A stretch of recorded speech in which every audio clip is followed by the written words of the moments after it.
नमस्कार दोस्तों, स्वागत है आप सभी का आपके अपने YouTube channel subject study point 1.0 में। जैसा कि आप सभी को जानकारी है, हमारे चैनल के माध्यम से YouTube पर सभी एकेडमिक क्लासेस निःशुल्क और अनिवार्य रूप से हर टॉपिक के महत्वपूर्ण 7/2024 परीक्षा के लिए तैयारी कराई जा रही है। तो आप हमारे चैनल पर जुड़े रहिए और ज़्यादा से ज़्यादा वीडियो को लाइक करें, शेयर करें और चैनल पर आप नए हैं तो इसे सब्सक्राइब करें। देखिए, चलते हैं हम टॉपिक के स्टार्टिंग में। आज हम लेकर आए हैं कक्षा 10 की जो विज्ञान की एक विषय है उसको लेकर आए हैं। और आज हम इसमें पहला चैप्टर पढ़ेंगे, रासायनिक विक्रिया एवं समीकरण। देखिए, क्या होता है रासायनिक विक्रिया और समीकरण, आपको स्क्रीन पर साफ साफ दिखाई दे रहा होगा। देखिए क्या है इसके बारे में। रासायनिक विक्रिया एवं समीकरण पहला चैप्टर है। रासायनिक समीकरण क्या होते हैं। देखिए, किसी रासायनिक समीकरण को अभिकारकों एवं उत्पादों के प्रतीकों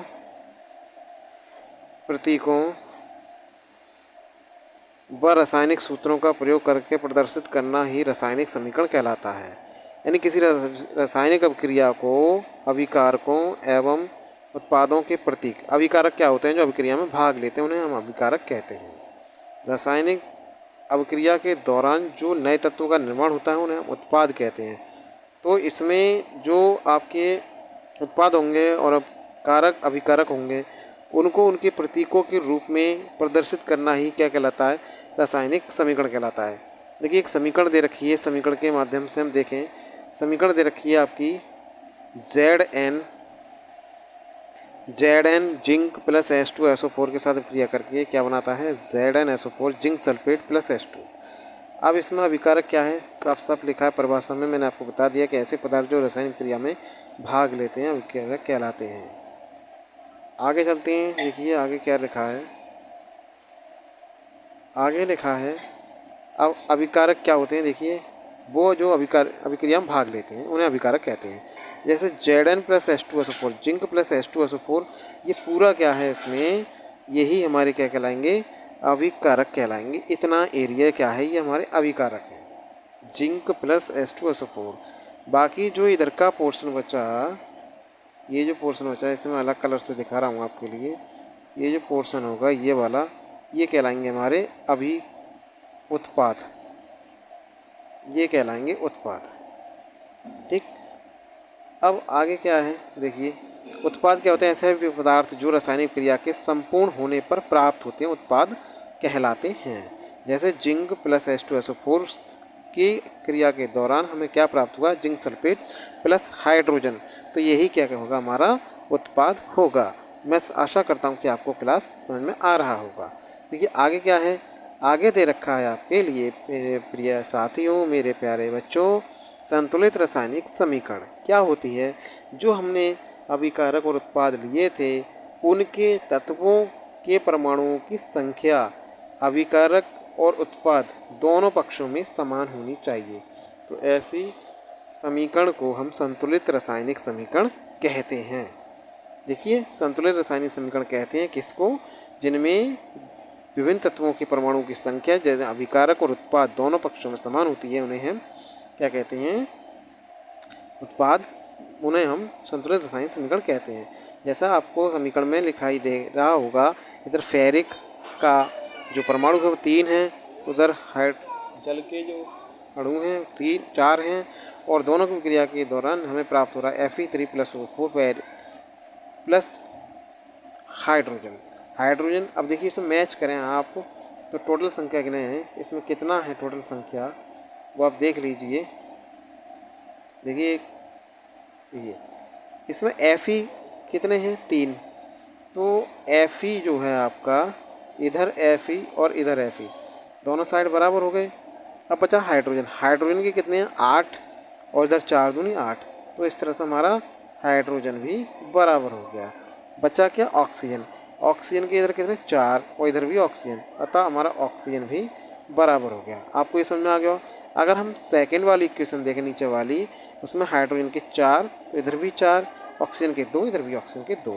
अतः हम कह सकते हैं रासायनिक समीकरण, संतुलित रासायनिक समीकरण वह होती है जिसमें अभिकारक उत्पादक जो तत्व होते हैं उनके परमाणुओं की संख्या समान होनी चाहिए, तो वह संतुलित रासायनिक समीकरण कहलाती है। तो आपको ये समझ में आ गया होगा दोस्तों।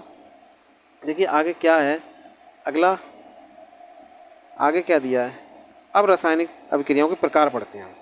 कितने प्रकार की रासायनिक क्रियाएं होती हैं, देखिए रासायनिक क्रियाओं के प्रकार। रासायनिक क्रिया निम्न प्रकार की होती हैं। नंबर 1 संयोजन अभिक्रिया, जिसे हम संयुग्मन अभिक्रिया कहते हैं या योगात्मक क्रिया। संयोजन मतलब जुड़ना, संयुग्मन जुड़ना, योगात्मक जुड़ना, योग करना, अभिकारकों का योग करना। वियोजन दूसरा होता है वियोजन अभिक्रिया। वियोजन अभिक्रिया में क्या होता है, अवघटन। अवघटन मतलब घटाना, किसी एक में से दूसरे को घटाना, ये वियोजन होगा, टूटना। ऊष्माक्षेपी क्रिया तीसरा। चौथा है आपका ऊष्माशोषी क्रिया, ऊष्माशोषी क्रिया। पांचवा विस्थापन क्रिया। छठवां द्विविस्थापन क्रिया। सातवां उपचयन अपचयन क्रिया, ऑक्सीकरण अपक्रिया कह सकते हैं जिसे हम, अपचयन अपक्रिया। आठवां रेडॉक्स उपचयन अपचयन अपक्रिया। जो आपकी अपक्रिया हैं वो पहले चैप्टर की, वो आपकी इसमें सारी अपक्रिया आ जाएंगी। और क्लास आपको अच्छी लगे तो क्लास को ज़्यादा से ज़्यादा लाइक करें, शेयर करें। देखिए हम पहली अभिक्रिया पढ़ते हैं। पहली अभिक्रिया क्या है, संयोजन अभिक्रिया। संयोजन अभिक्रिया, इस अभिक्रिया में दो या दो से अधिक अभिकारक मिलकर एकल उत्पाद का निर्माण करते हैं। इसमें अभिकारक क्या होंगे आपके, दो या दो से अधिक अभिकारक हो सकते हैं, लेकिन उत्पाद कितना होगा, इसमें एकल उत्पाद होगा। ऐसी क्रिया को क्या कहते हैं हम, संयोजन अभिक्रिया कहते हैं। जैसे कोयले का दहन, कोयले का दहन C और O2, कोयले को हम ऑक्सीजन में जलाएंगे तो हमें क्या मिलेगा, कार्बन डाइऑक्साइड। अब इसमें उत्पाद क्या हो गया, एक हो गया हमारा। अभिकारक कितने हो गए, ये हमारे दोनों अभिकारक हो गए। अभिकारक कितने हो गए, इसमें दो अभिकारक हो गए। ठीक, आगे देखिए आगे क्या लिखा है। जल का निर्माण, ऐसे ही जल का निर्माण है। जल के निर्माण में क्या है, जल के निर्माण में हाइड्रोजन और ऑक्सीजन दो अभिकारक हो गए, उत्पाद हमारा एक ही रहा। इधर गंधक का दहन, सल्फर एक, ऑक्सीजन एक, कितने हो गए अभिकारक, दो हो गए, उत्पाद हमारा एक रहा। कैल्शियम हाइड्रोक्साइड का निर्माण, इसमें अभिकारक दो हैं, उत्पाद हमारा एक है। तो ये कैसी क्रिया है, जहाँ अभिकारक दो होंगे और उत्पाद एक होगा, वो हमारा क्या कहलाएगा, संयोजन अभिक्रिया होगी। ठीक, समझ में आ गया होगा आपको। तीसरा देखिए आपके, तीसरे में क्या है, वियोजन अभिक्रिया। वियोजन क्रिया वह अभिक्रिया जिसमें एकल अभिकर्मक टूट करके दो या दो से अधिक उत्पाद बनाता है, उसे वियोजन अभिक्रिया कहते हैं। मेरे प्यारे दोस्तों, मेरे प्यारे साथियों, हेलो स्टूडेंट्स, आपको ये क्लास बहुत अच्छी लग रही होगी और मैं आशा करता हूँ कि आप इस क्लास को पूरा देखेंगे, ज़्यादा से ज़्यादा शेयर करेंगे। आपको कोई भी दिक्कत परेशानी हो तो आप अपने कमेंट्स के माध्यम से हमें अपने सुझाव दे सकते हैं। वियोजन क्रिया क्या है, वह क्रिया जिसमें एकल अभिकर्मक टूटकर, अर्थात एकल अभिकारक टूट करके दो या दो से अधिक क्या बनाता है, उत्पाद बनाता है। संयोजन में क्या था, दो अभिकारक थे, एक उत्पाद था। वियोजन में क्या है, उसका उल्टा हो गया।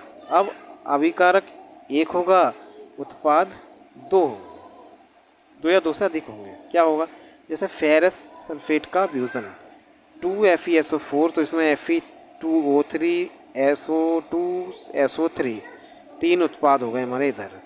कैल्शियम कार्बोनेट में एक अभिकारक, उत्पाद कितने हो गए, दो हो गए। सिल्वर ब्रोमाइड भी एक क्या है, वियोजन अभिक्रिया है। AgBr में आपके एक अभिकारक है, उत्पाद कितने हैं, दो हैं। आराम से क्लास को लेकर चलते हैं। ऊष्माक्षेप क्रिया क्या होती हैं, इस अभिक्रिया में ऊर्जा के रूप में उत्सर्जित होती है। कौन, ऊष्मा। इस अभिक्रिया में ऊष्मा ऊर्जा के रूप में उत्सर्जित होती है, वो क्या कहलाती है, हमारी ऊष्माक्षेप क्रिया कहलाती हैं। प्राकृतिक गैस का दहन, और इसमें मीथेन प्लस ऑक्सीजन के साथ अभिक्रिया करके क्या होता है, ये हमारा क्या बनता है, CO2 प्लस 2H2O प्लस ऊर्जा। देखिए एक इम्पोर्टेंट क्वेश्चन आता है आपके सामने, ये जो बहुत ही इम्पोर्टेंट है, इसे मैं कहना चाहूँगा कि आप इसे मोस्ट इम्पोर्टेंट डाल लें, इसे MIP मोस्ट इम्पोर्टेंट। क्या है कि श्वसन एक ऊष्माक्षेप क्रिया है। श्वसन एक ऊर्जा छोड़ने वाली क्रिया है। कैसे, देखिए, मनुष्य को जीवित रहने के लिए हमें ऊर्जा की आवश्यकता होती है। ये ऊर्जा हमें भोजन से प्राप्त होती है। पाचन क्रिया के समय जो खाद्य पदार्थ होते हैं जैसे चावल, आलू, ब्रेड, जो भी जिनमें कार्बोहाइड्रेट पाया जाता है, कार्बोहाइड्रेट उसमें पाया जाता है। कार्बोहाइड्रेट के टूटने से ग्लूकोज प्राप्त होता है। ये ग्लूकोज हमारे शरीर को क्या देता है? ऑक्सीजन से मिलकर हमें ऊर्जा प्रदान करता है। इसलिए इस क्रिया को हम क्या कह सकते हैं? श्वसन कह सकते हैं। इसलिए इस क्रिया को हम क्या कह सकते हैं? श्वसन कह सकते हैं। देखिए, सूत्र है आपका ग्लूकोज का C6H12O6 + 6O2। अब क्रिया कर क्या बनेगा? 6CO2 + 6H2O + ऊर्जा। अगला देखिए, तो ये आप इसे नोट करें, इंपॉर्टेंट है, स्क्रीनशॉट आप लें। दूसरा है साग सब्जियों का विघटित होकर कंपोस्ट बनना भी ऊष्माक्षेपी क्रिया का उदाहरण है। देखिए इसका क्या है, पेज नंबर लेंगे हम 4। चौथे में क्या है देखिए, ये ऊष्माशोषी अभिक्रिया। ऊष्माक्षेपी क्या होता है? वे अभिक्रिया जिसमें हमें ऊष्मा ऊर्जा के रूप में प्राप्त होती है। इसमें क्या है? वह अभिक्रिया जिसमें ऊर्जा का अवशोषण होता है, इन्हें ऊष्मा देनी पड़ती है। जैसे हाइड्रोजन प्लस I2 यानी आयोडीन प्लस ऊर्जा के साथ क्या बनेगा? 2HI बनेगा। और N2 + O2 + ऊर्जा, ये क्या बनेगा? 2NO। इसके बाद आपका द्विविस्थापन क्रिया क्या होती है? वह ऐसी अभिक्रिया जिसमें किसी यौगिक के अणु के एक परमाणु या समूह के स्थान से उसका दूसरा परमाणु समूह आ जाता है, विस्थापन अभिक्रिया कहलाती है। इसमें सीधा सीधा क्या है मैं आपको बताऊं, एक सक्रियता श्रेणी पाई जाती है। सक्रियता श्रेणी में हाइड्रोजन से ऊपर वाले तत्व अपने से नीचे वाले तत्व को उसके यौगिक आयन से विस्थापित करके उसका स्थान स्वयं ग्रहण कर लेते हैं। ऐसी क्रिया को हम क्या कहते हैं? विस्थापन अभिक्रिया कहते हैं। जैसे सक्रियता श्रेणी में बात करें हम, जिंक का जो स्थान है कॉपर से ऊपर पाया जाता है, अतः ये कॉपर को विस्थापित करके उसके आयन के स्थान पर अपना स्थान ले लेता है। इसलिए कौन सी क्रिया होगी? विस्थापन। विस्थापन का मतलब ये, जिंक ने कॉपर को विस्थापित करके उसका स्थान स्वयं ले लिया। दूसरा, फेरिक ने कॉपर को विस्थापित करके उसका स्थान अपने माध्यम ले लिया। आगे देखिए, द्विविस्थापन क्रिया में क्या होता है? इसमें भी आयनों की जगह विस्थापन होता है, लेकिन इसमें डबल आयनों का प्रदान होता है। क्या होता है? वे क्रिया जिसमें अभिकारकों के बीच आयनों का आदान प्रदान होता है, द्विविस्थापन क्रियाएं कहलाती हैं। जैसे Na2SO4 + BaCl2। अब यहाँ पर सल्फेट और क्लोराइड, तो ये आपस में लेन देन कर ले, ये परिवर्तन हो जाएगा इनका आपस में। देखिए SO4 इधर आ गया आपका, जो कि ये इसके पास था, ये आ गया, और ये वाला आपका इधर आ गया। आगे क्या है? उपचयन अपचयन क्रिया। उपचयन ऐसी क्रियाएं जिनमें ऑक्सीजन की वृद्धि हो, हाइड्रोजन का त्याग हो, उपचयन क्रिया कहलाती है। जैसे 2Mg + O2 MgO 2Cu + O2 2CuO। आगे देखिए, आगे क्या है? आगे है हमारा अपचयन क्रिया, जिसमें ऐसी अभिक्रियाएं जिनमें हाइड्रोजन की वृद्धि होती है और ऑक्सीजन का त्याग होता है, उसे हम अपचयन अभिक्रिया कहते हैं। जैसे CuO कॉपर ऑक्साइड + हाइड्रोजन क्या बनेगा आपका? Cu + H2O। देखिए यहाँ पर ऑक्सीजन का ह्रास हो गया। ये ऑक्सीजन जो थी कॉपर के पास थी, लेकिन अब किसके पास आ गई? हाइड्रोजन के पास। तो यहाँ क्या है? ऐसी क्रिया जिसमें हाइड्रोजन की या तो वृद्धि हो या ऑक्सीजन की कमी, त्याग हो, उसे हम क्या कहते हैं? अपचयन। अपचयन का मतलब ऑक्सीजन त्यागी जाए या हाइड्रोजन ग्रहण की जाए। रिडॉक्स में क्या है? रिडॉक्स में ये दोनों साथ साथ होंगी। जिन रासायनिक क्रियाओं में उपचयन भी हो और अपचयन भी हो, साथ साथ होती हैं, उन्हें हम कहते हैं रेडॉक्स अभिक्रियाएं। उदाहरण में CuO + H2, कॉपर के पास ऑक्सीजन था, उसने त्याग दिया, किसे दे दिया? हाइड्रोजन को। हाइड्रोजन के पास नहीं था, उसने ग्रहण कर लिया, तो इसका अपचयन हो गया, उसका उपचयन हो गया। ठीक, आगे देखिए, आगे क्या है? दैनिक जीवन में कुछ हमारी अभिक्रियाओं की कुछ उदाहरण मिलते हैं, प्रभाव होता है इनका। ये संक्षारण क्या होता है? संक्षारण जब किसी धातु को किसी नमी वाले स्थान पर, आर्द्रता अम्ल वाले स्थान पर छोड़ दिया जाए तो वह संरक्षित हो जाती है। इस प्रक्रिया को क्या कहते हैं? संक्षारण कहते हैं। सीधे सीधे बताएं, चांदी के ऊपर काली परत चढ़ना, पानी की नमी में या नमी वाले स्थान पर ज़्यादा समय तक रहना, तांबे के ऊपर हरी परत का चढ़ जाना, लोहे पर जंग का लगना। ये तो सभी आप जानते होंगे कि लोहे पर जंग लगना, ये सब किसके उदाहरण हैं? संक्षारण के। जैसे लोहे पर भूरे रंग की परत चढ़ जाती है, इसे हम जंग लगना कहते हैं। ऐसे चांदी के ऊपर काली परत चढ़ती है, तांबे के ऊपर हरी परत चढ़ जाती है, तो इन सबको मिला करके इसे हम संक्षारण कह सकते हैं। अगला है आपका विकृत घनता। विकृत घनता क्या होती है, इसे और समझ लीजिए आप।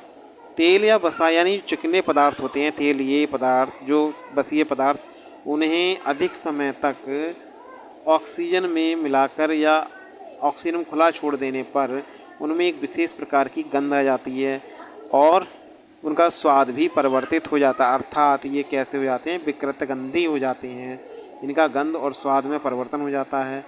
तो इस क्रिया को हम क्या कह सकते हैं? विकृत गंधता कह सकते हैं। जैसे अब इसे कैसे रोका जा सकता है? इसमें नाइट्रोजन गैस प्रवाहित करके इस प्रक्रिया को रोका जा सकता है। आलू की चिप्स की थैलियों में नाइट्रोजन प्रवाहित करके उसमें इस विकृत घनता को रोका जा सकता है। तो दोस्तों, आपको ये क्लास कैसी लगी? आशा करता हूँ आपको क्लास अच्छी लगी होगी। आप इसे ज़्यादा से ज़्यादा लाइक करें, शेयर करें और अपने दोस्तों तक अधिक से अधिक संख्या में पहुँचाएँ। आपके 2024 बोर्ड एग्ज़ाम में अच्छे अंक प्राप्त हों, ये उद्देश्य लेकर के हम चल रहे हैं। आप हमारे इस लाइक और अपने कमेंट्स ज़रूर दें, जिससे कि हम अपने मोटिवेट को करते रहें। और मिलते हैं एक नए टॉपिक के साथ, नए चैप्टर के साथ। तब तक के लिए नमस्कार, जय हिंद। हंसते रहिए, मुस्कुराते रहिए, अपनी तैयारी को बेहतरीन करते रहिए, अपने माँ बाप का नाम रोशन कीजिए। मिलते हैं एक नई टॉपिक के साथ, तब तक के लिए नमस्कार, जय हिंद, जय भारत।